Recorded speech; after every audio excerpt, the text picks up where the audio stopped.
Assalamualaikum warahmatullahi wabarakatuh. Perkenalkan, nama saya Fauzan Komunikasi kelas 3B. Pada kesempatan kali ini saya akan menjelaskan dan mempresentasikan tugas mingguan dari mata kuliah Sinyal dan Sistem yang diampu oleh Ibu Endah Setiawati. Ini merupakan ringkasan dari materi minggu ini gitu. Oke, untuk ini saya akan menjelaskan tentang sistem dalam lingkup sinyal. Sistem dalam lingkup sinyal merupakan suatu proses yang mentransmisikan gitu suatu sinyal menjadi sinyal yang lain gitu. Seperti contoh ini ada sinyal X ketika memasuki sebuah sistem transformasi gitu. Ditransformasikan menjadi sinyal Y gitu sesuai dengan definisinya. Berarti secara matematis dapat dituliskan yaitu ketika Y sama dengan transformasi dari X gitu.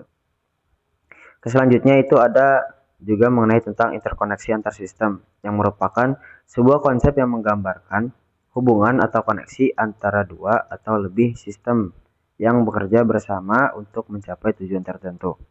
Dalam konteks ini, sistem-sistem tersebut dapat saling bertukar informasi, data, atau sinyal melalui suatu medium komunikasi.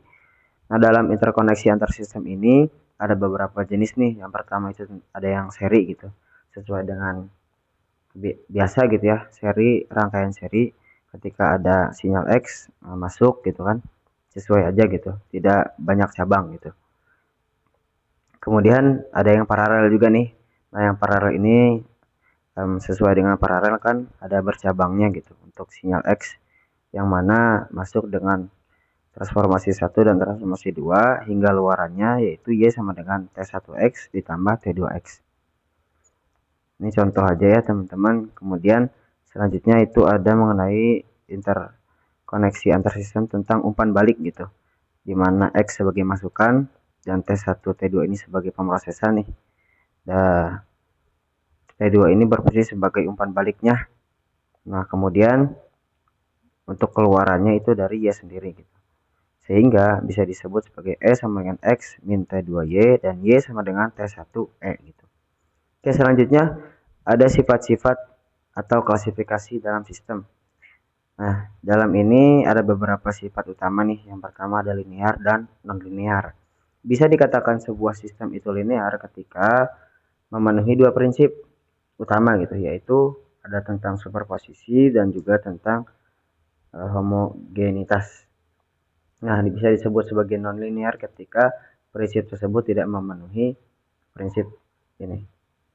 Kemudian ini contohnya ya untuk linear.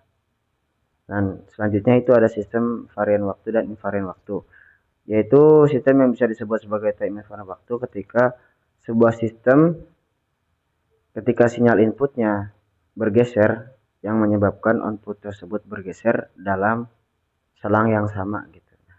Seperti ini ya contohnya. Nah, selanjutnya itu ada tentang sistem kausal dan non kausal. Sistem kausal itu ketika outputnya bergantung pada input saat itu dan input sebelumnya gitu. Sebaliknya untuk non kausal itu ada tambahan. Ketika outputnya selain bergantung pada input saat itu dan input sebelumnya, ada tambahan yaitu juga bergantung pada input sesudahnya gitu. Seperti contoh ini. Oke, untuk sistem selanjutnya itu ya ada dengan sistem dengan memori atau tanpa memori gitu. Sistem dengan memori itu ketika outputnya bergantung pada saat input saat yang sama dan input sebelumnya. Nah, seperti ini. Kemudian ada juga sistem tanpa memori gitu, yaitu sistem dengan memori ketika outputnya hanya bergantung pada input yang sama gitu. Nah, ini merupakan bagian terakhir gitu dari bagian-bagian sifat-sifat atau klasifikasi sistem gitu. Mungkin cukup sekian yang bisa saya sampaikan gitu untuk memenuhi tugas sinyal dan sistem pada minggu ini. Terima kasih atas perhatiannya. Mohon maaf apabila ada kesalahan dalam penjelasannya. Kurang lebihnya saya mohon maaf. Assalamualaikum warahmatullahi wabarakatuh.